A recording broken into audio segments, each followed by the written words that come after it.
Welcome to a new episode of Ausfahrt.tv and what I call English, and I'm your host, Mr. Z. Welcome!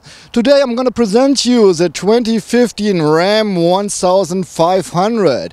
Ram is a sub-brand of Chrysler and actually not available really in Europe, but AECEurope.com, they import Ram and Dodge models in Europe. They have a dealership network and you want to check out their homepage if you're interested in a car and want to buy it. They're importing them, giving you a certain warranty and all that. Besides, we're in Bielefeld today, my hometown. Welcome, and we have a new location. Our reviews are pretty long. Everything concerning the car you find in the description of the video, like technical data, and we give you jump markers. Our reviews are always structured in the same way. We have different chapters and you can jump from chapter to chapter if you're not interested, or you say, well, it's too long for me, this review. I watched 2 chapters today and 2 chapters tomorrow, and so on and so on. Was a Dodge... Well, the Ram 1500 was first presented in 1981. By now we have the 4th product generation, which was introduced in 2008, and one might expect an update pretty soon of the car. We do have certain competitors, at least in the US or North American market. That would be like the Ford F-150, the Chevrolet Silverado, the GMC Sierra and the Toyota Tacoma. Well, at least in the brochure of the Ram 1500 of AEC Europe, you find 3 different engines or powertrains. First of all, we got a 3-liter V6 with 244 horses. Then there's a 3.6-liter V6 petrol engine with 309 horses, and the best is the 5.7-liter V8 with 401 horses. Well, I have to stretch myself quite a bit to touch the engine, the heart of our test car. That's the 5.7-liter Hemi V8 with 401 horses. It's good for maximum torque of 555 Newton meters, and you get them at 4000 RPM. Our test car is equipped with an 8-speed automatic transmission, like all the AEC Rams, and it comes with all-wheel drive, but you can it's not permanent. You can drive with rear-wheel drive all the time, and whenever you need all-wheel drive, you just switch in the button. Well, let me give you the basic facts about our Ram 1500 with the V8 Hemi. It accelerates from 0 to 100 km per hour or 62 miles per hour in just 7 seconds. And the top speed is reached at 170 km per hour or 106 miles per hour. The gas tank of the 2050 Ram 1500 is good for 98 liters, which equals 26 gallons. Ram claims a fuel consumption of 15.3 liters super on 100 kilometers or 15.5 miles per gallon, which means that under perfect conditions you can drive up to 640 kilometers or 390 miles without getting gas. In terms of CO2 emissions, the Ram 1500 regular with the V8 Hemi sets free 325 grams per kilometer. The Ram 1500 regular has a length of 5.31 meters, which equals 209 inches, with a wheelbase of 3.05 meters, which equals 120 inches. It is 1.89 meters high, equals 74 inches, and 2.02 meters wide, which equals 80 inches.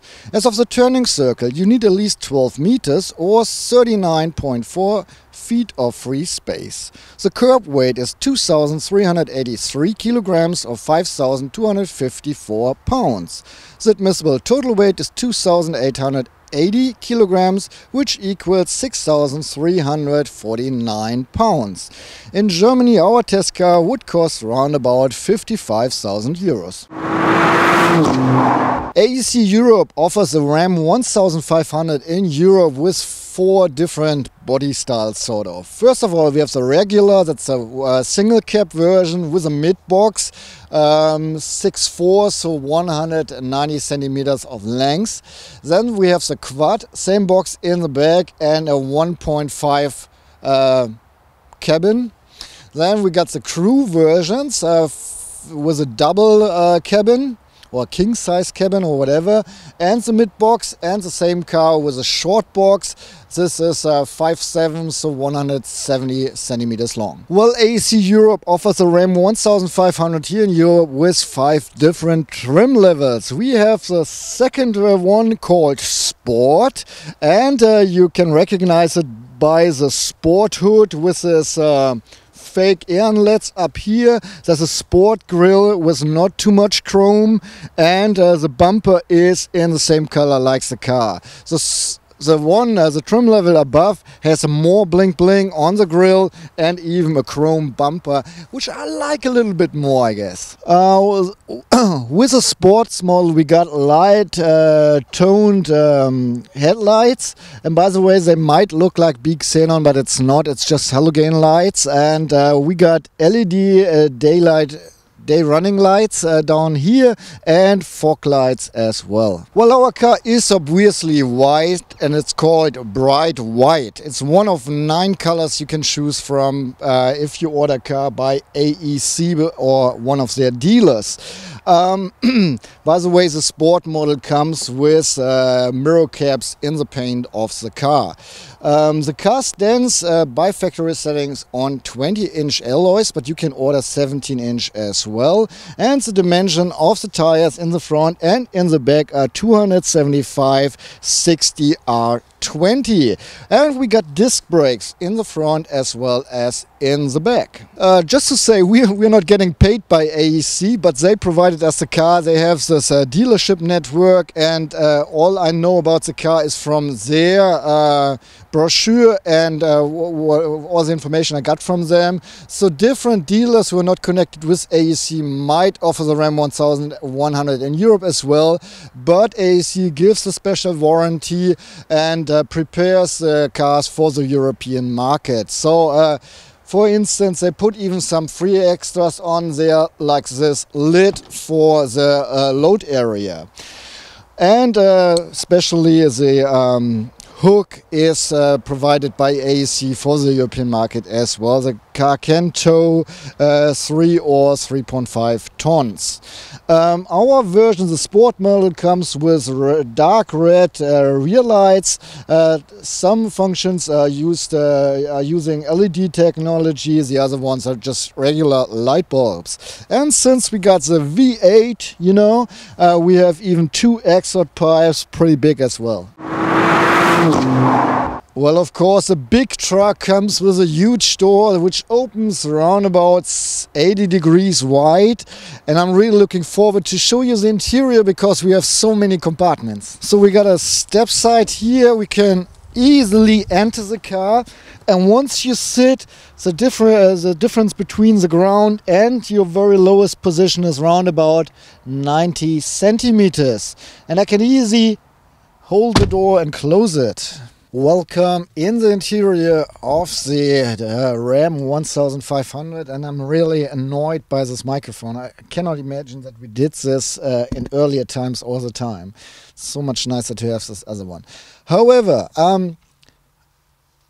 when Toby just told me, he still thinks that the interior is very nice, and you have to keep in mind the Ram 1500 is a commercial vehicle, actually, you know.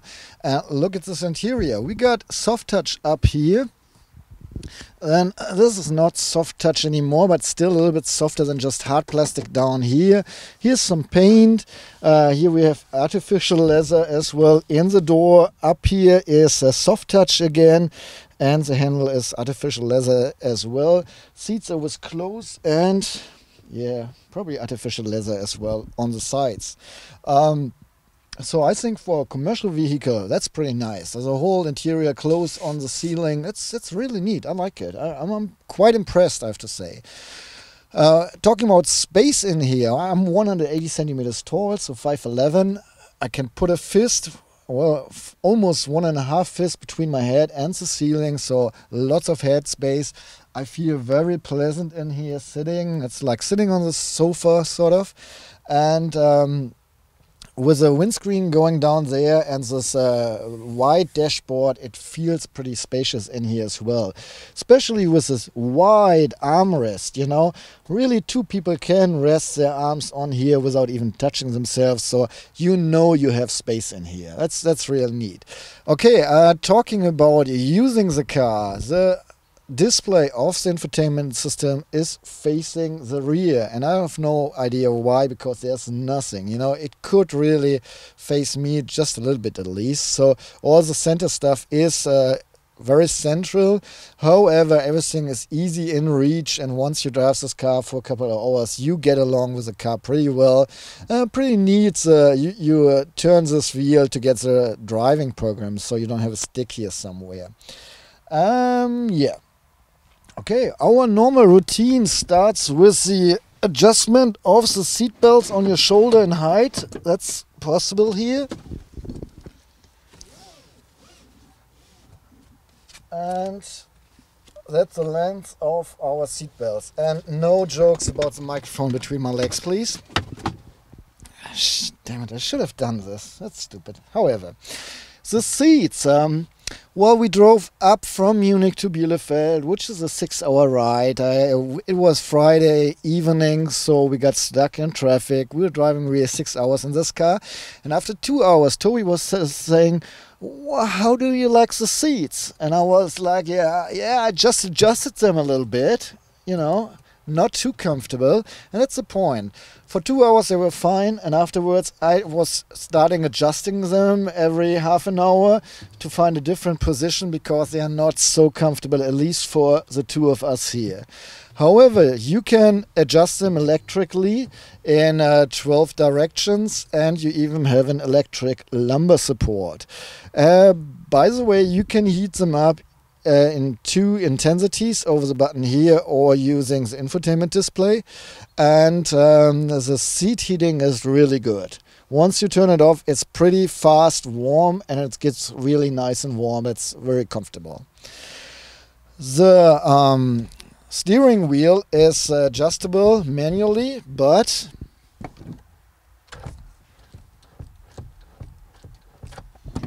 all you can do is flip it this way. So both Toby and I agree that it would be nice to have it a little bit more out, but that's not possible. However, it was fine for driving. I'm very pleased. It's coated with leather, or it has a leather coat. You can heat it up as well, just 1 intensity, but this heating is just plain awesome. The steering wheel is warm in between a finger snip almost, and it stays warm all the time. So especially during this cold temperatures out there in autumn here in Germany, when I was starting the car in the morning, I turned on the heating of the steering wheel, and once I pulled off my driveway, the steering wheel was getting warm. That's really, I'm impressed. That's a good feature, and I think some German manufacturers should really look how this works like. Okay, we got mirrors here that you can flip to the sides, by the way, and you can heat them up as well. They're pretty big. They suit the car well, and I like them this way because you can really see the end of the car. So once you back up, it's pretty easy to see whenever you have to stop. Besides that, we have a rear camera in the infotainment display, which is okay. It shows you the line where you're driving. The picture itself looks like a picture from a TV set of the 70s. However, it's better than not having one. The camera, however, is not protected against mud and rain and all that. So once it's rainy, you hardly see anything in here. And during the nighttime, it's not really a good picture either. But in the mirrors, you see everything as well pretty good, and it helps you maneuver the car around. While the inner mirror is, well, you hardly use it because you don't see much. You know, you see just part of the rear window, and however you put it, whatever you see is the lid of the load area. And tiny cars, you know, that come close to your car, you can't hardly see him. And we got stuck in the traffic, stop and go traffic, and whenever a car was driving close to our car in the rear, I was like, where is it, where is it? And I had to check the side mirrors to finally find the car. Okay, turning my head around my shoulder, over the left shoulder, the B pillar gives you a quite nice blind spot. You really have to, you know, lean forward, backward. I mean, checking it together with a mirror, it's fine, but there is a blind spot for sure. On the other side, it's no problem. Even it's pretty big, you know, there's not really a blind spot, and you can look through the rear window pretty easy. So this part is pretty neat. Talking about the A pillar, which is not really thin either, it did not disturb me at any point while maneuvering the car or, you know, finding a parking position or driving somewhere. However, since we have the sporty hood in the front, you know, it's a little bit higher, and you don't see where the car ends in the front. So it takes you a while to figure out how much, you know, you have to turn the steering wheel to get around whatever. But overall, it's fine. Yeah, I got used to it pretty fast, and so did Toby. So everything's cool. Beyond the steering wheel, we have some round gauges, actually 6. 2 big ones on the left side, the RPM meter with no red range, however. On the right side, the speedometer going up to 200 kilometers per hour or 120 miles per hour. The car runs 170 kilometers per hour, so 105 miles per hour, I guess, which is okay, you know. Down at the RPM meter, we have the temperature, the cooling temperature. Down in the speedometer, we have the gauge for the gas tank. And in the upper part, we have oil temperature on the right side and the battery control, whatever it is, on the left side. In between the big gauges, the round gauges, we have the board computer. And I have to turn on the ignition so it helps me a little bit. Well, you can see the speed in a digital way.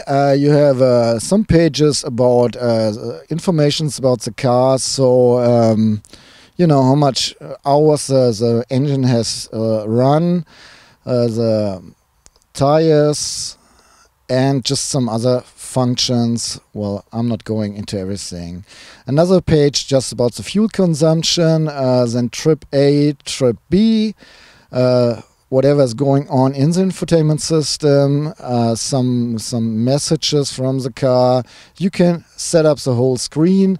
Actually, you have like 5 areas you can, you know, put different stuff on, and that's pretty much it.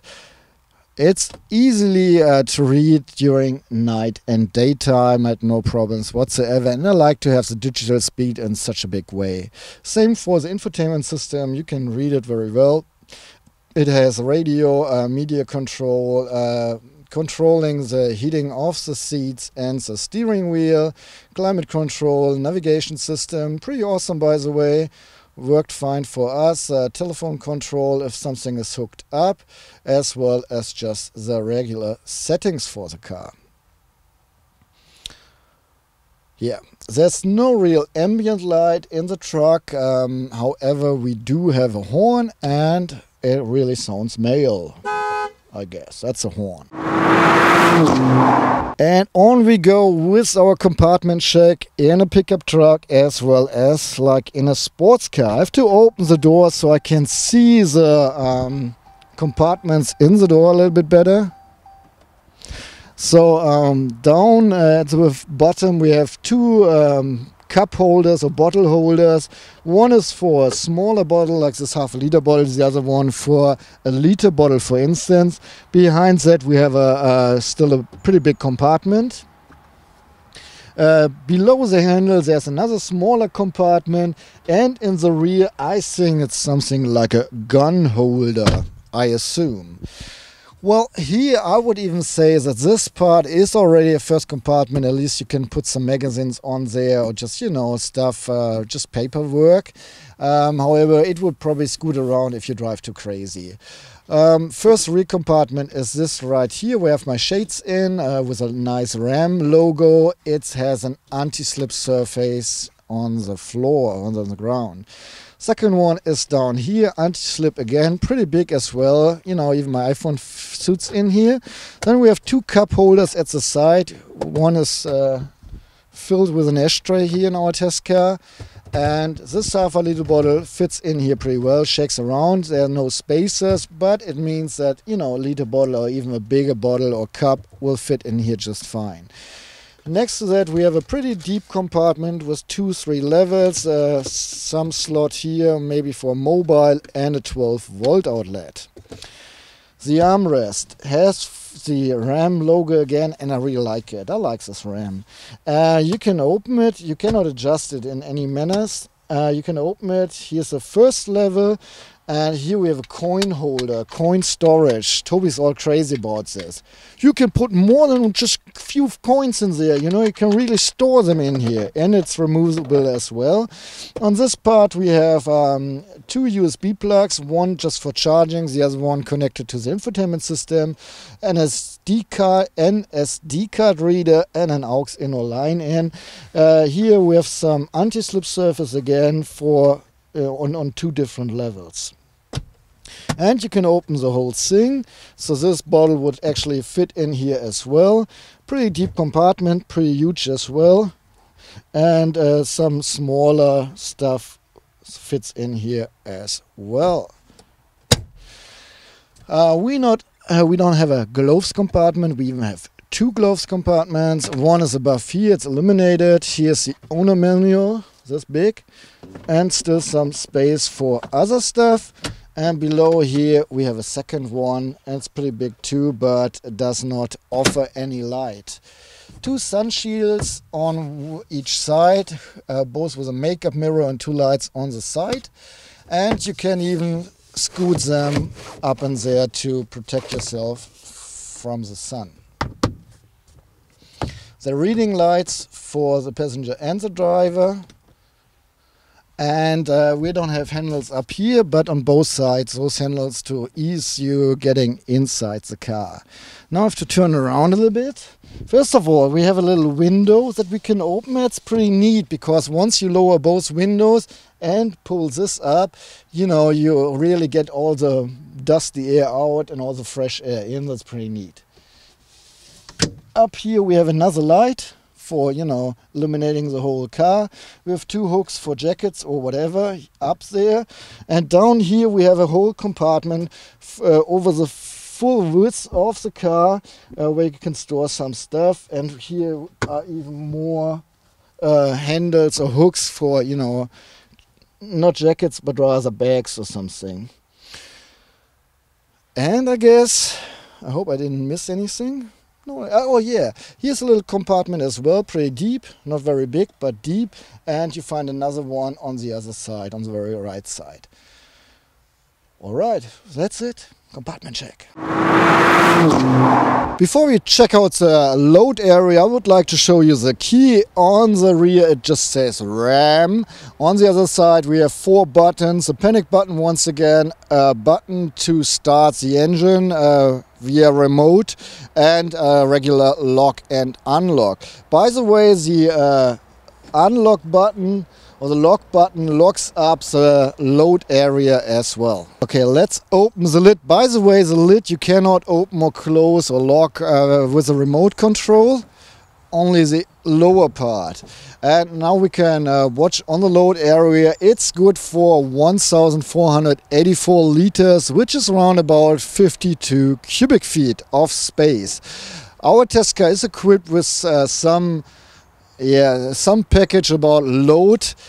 Well, this is not a way you can drive in Germany, probably not in Europe at all. But this way you could, you know, put some more goods in here or even longer goods. The other way around, it helps you that the stuff you put in here, like our tripod case, is not, you know, jumping around the whole load area. Okay, today it's a little bit more annoying with the hand microphone. I'm sorry for that. I had to jump up here 90 centimeters, which is 35.5 inches. Then the load area has a depth of 186 centimeters, which is around about 73 inches. Between the tires it is 124 centimeters wide, so around about 49 inches. And altogether it is 166 centimeters wide, so 65 inches. And the box has a height of 50 centimeters, which is around about 20 inches. Okay, you can load up to, or actually only 497 kilograms inside the Ram 1500 regular cab, or 1086 pounds. No, 96 pounds. And more interesting is probably you can pull trailers up to a weight of 3.5 tons.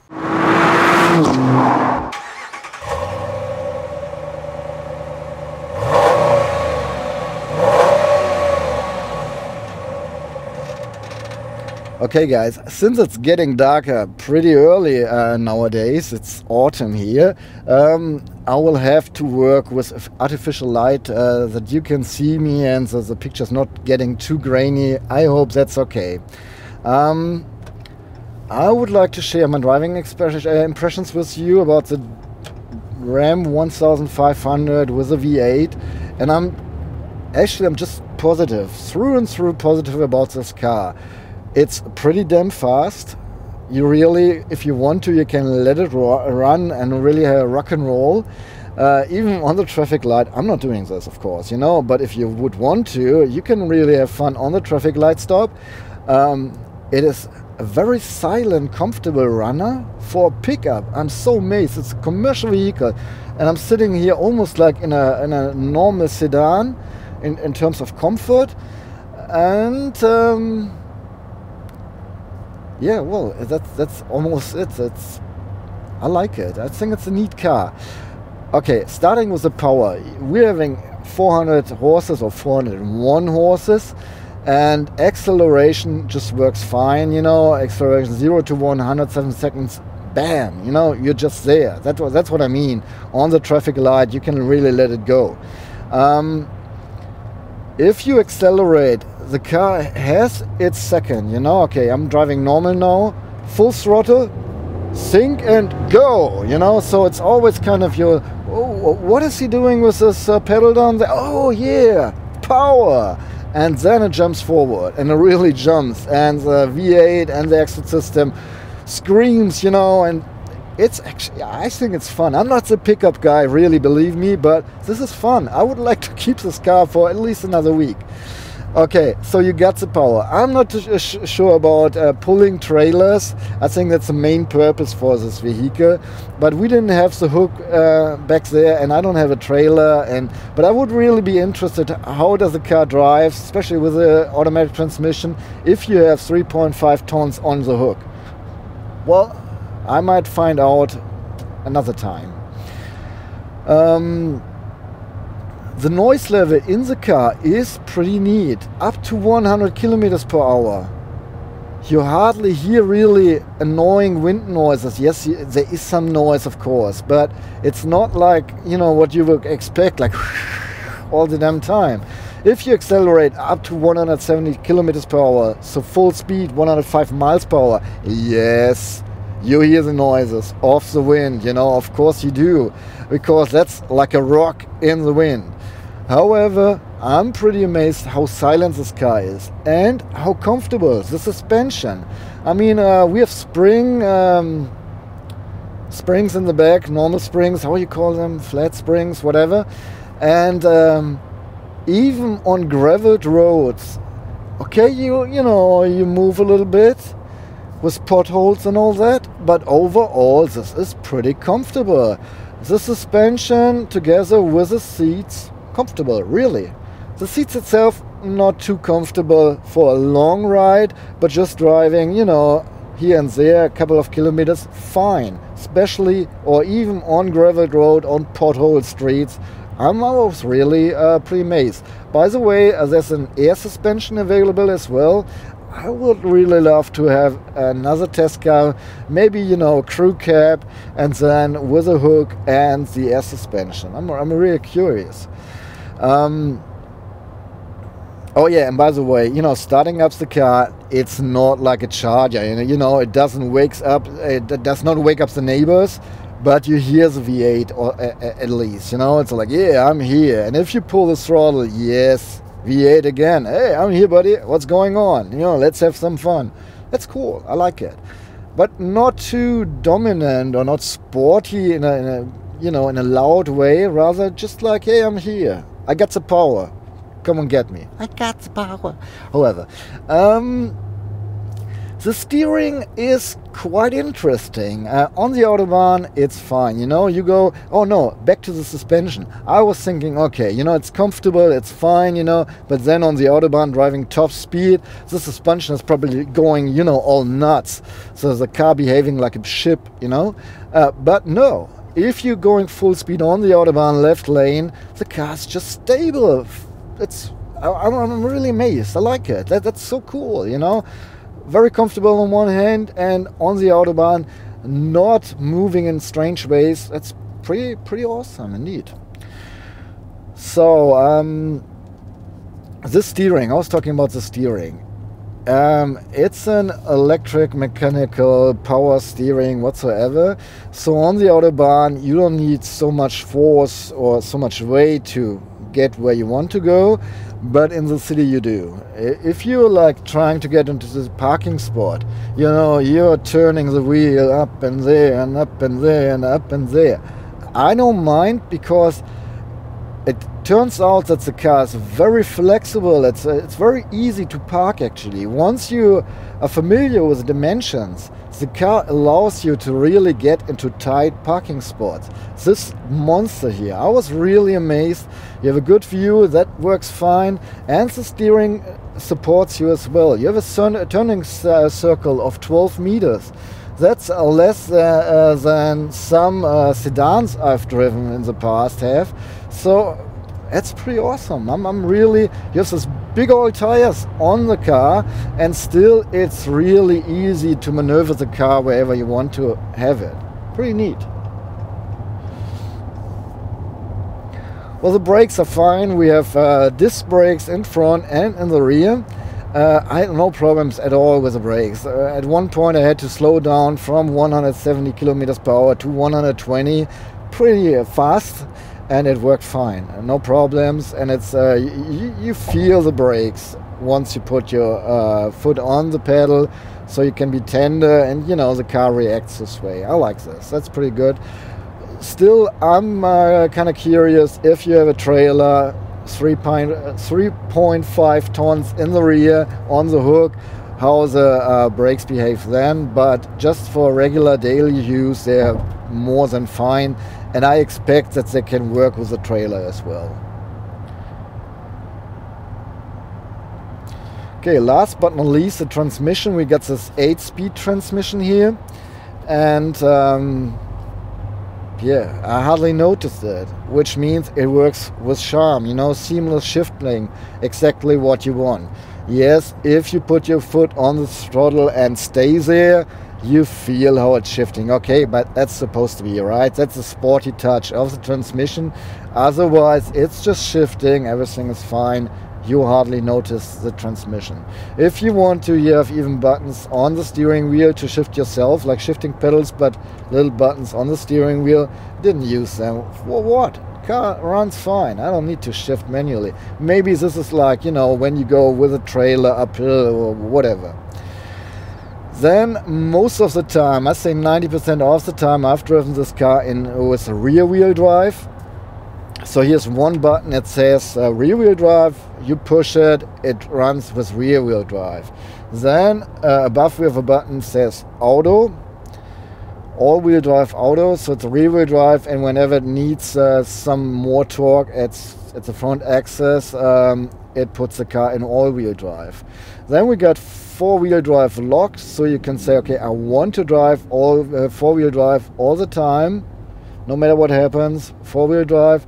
And then we have four-wheel drive low, which is for going off-road, you know, then you creep through the mountains and all that.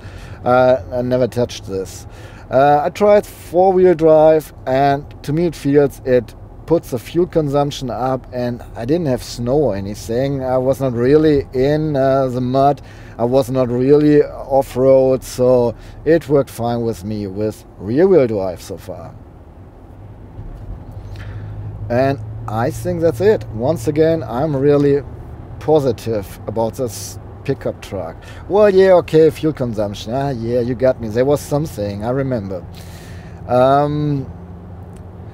So when we drove up from Munich, where we picked up the pickup, yeah, that's cool.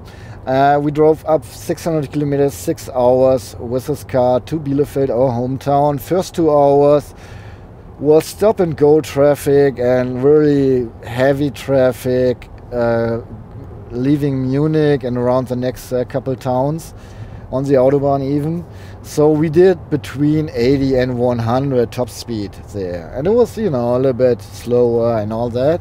Next 2 hours we took it easy, 120, 140, you know, you don't want to waste too much fuel. And the last 2 hours we were like, oh damn, you know, let's get home, I want to get home. So 140, 170 in between something. And we ended up with a fuel consumption of 16.4 liters, 16.3 liters on 100 kilometers, and I think it's pretty neat for such a, you know, for such a triple mix. I think fully okay, at least for a pickup with these dimensions and a V8 in the front. So nowadays, the last couple of days we've been here, so it's rather, you know, inside the city, you know, up there, start, stop, then we film, start, stop, turn around, all that. And now we ended up with 18.8 liters, so almost 20 liters, which is quite a lot. You can, you know, get gas for 2 cars actually. But on, you know, overall, I would like to say something like it's okay. Of course it's not okay, it's just too much fuel, but you know, it's so much fun that I say, well, you know, in a sports car you have same fuel consumption if you let it go at least. Yeah. And I guess that's pretty much it for my driving expression. The RAM, or at least our RAM, does not come with any assist systems that are notable. So we don't have a blind spot warner, we don't have adaptive cruise control, it's just a regular cruise control, and nothing else. On the map we see speed limits, but they are connected to the map data, so you don't really see recent current speed limits, just spaced on the saved on the map. And yeah, that's pretty much it. So we don't have nothing, but we have an infotainment system. It's a Uconnect, and we've driven the Charger the other day. It has a Uconnect system as well, and I was thinking this one seems to be quite faster. The Charger was responsive too. The display was not the, excuse me, the system itself. Here the system is responsive as well, so once I press a button the new page shows, and I like this, it works fine. Besides that, we have an Alpine sound system in here, which is very nice if you like hip-hop, you know, or some rock. Too much bass to really enjoy all kinds of music, but more than okay for a commercial vehicle, actually awesome for a commercial vehicle. So yeah, I liked it too. It was, you know, the whole package is pretty neat. Well, that's it. We're coming to the end of our review. It's time to sum everything up. We have 4 categories to sum it all up. First of all would be fuel consumption. RAM claims a fuel consumption of 15.3 liters on 100 kilometers. We drove with this car from Munich on Friday night, heavy traffic, up to Bielefeld. Well, first 2 hours were heavy traffic. The second 2 hours were fine, and the last 2 hours were just plain roads. We could drive fast, and when we came down from the Autobahn, we had a fuel consumption of 16.4 liters. So if you're driving a long distance, I can imagine you can even get close to 15.9 liters. So round about 16 liters, I think it's very reasonable if you drive a lot of long distance. Since we came here, all we did was, like, you know, driving in the town, short distance traveling. And so the fuel consumption raised up to 17.9 liters, almost 18 liters, which is quite a bit. But for this monster, I think it's still okay, sort of not okay in sort of environment okay, but in terms of big car, V8, so it takes a little bit of gas. Okay, driving fun. Toby and I both say thumbs up. It's really fun to drive this monster, honestly. You sit like in a real truck. You have this V8 under the hood that is really can accelerate really hard. You can push, even if you're driving full throttle, so full speed, 170 kilometers per hour. The car is fine on the street, everything is cool. It's fun to drive, and you can even do a little bit of cornering once you keep in mind that the car is a little bit bigger. Thinking about or talking about driving comfort, I was really amazed. It's a silent car. It's really a silent truck. Even if you drive 100 top speed on the Autobahn, it's still sort of silent. And I was really amazed. The suspension is really neat too. I was thinking, well, a pickup truck, you know, I will be hopping all the time. No, the suspension really is comfortable, and the seats are okay. Especially for a long distance, we both had the feelings that we had to adjust the seats every once in a while to reduce well, you know, the tension of our back. They're okay, you know, they're not too bad, but I've had better seats for sure. Usage as a daily driver, well, it's a regular cab, so you're limited to 2 seats. For a two-seater, you have lots of storage facilities in the cabin. And you have, of course, a huge load area as well. So I think, yeah, it's pretty reasonable as a daily driver, even if you, you know, only need 2 seats and have some use of the load area. Well, I think that's it. Overall, we both liked the car. I think it's pretty damn cool because you have this huge truck with this awesome V8. You can really speed if you want to, and overall everyone is respecting you in traffic. Oh yeah, you know, it's a big car in Germany at least, or Europe. However, if you liked our review, please give us a thumb up. If you want to do something good, just share our clip on Facebook, Twitter or Google+, or push it in your personal private playlist on YouTube. Please tell your friends, your parents, your sister and brothers, your relatives, whoever, about our channel if you liked it. We need more international viewers for sure. And if you want to support us financially, you don't have to, no reason to. But if you really want to, because you think we kind of kick ass concerning car reviews, you can do so on Patreon and Tippy, both linked in the description of this very video. Well, I guess that's it. Did I miss anything, Toby?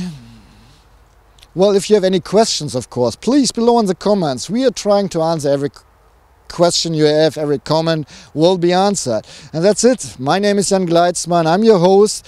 Call myself Mr. Z because of my, well, you know, special English, I would say. And I hope I see you next time when we bring another review in what I call English. That's it. Bye-bye so far.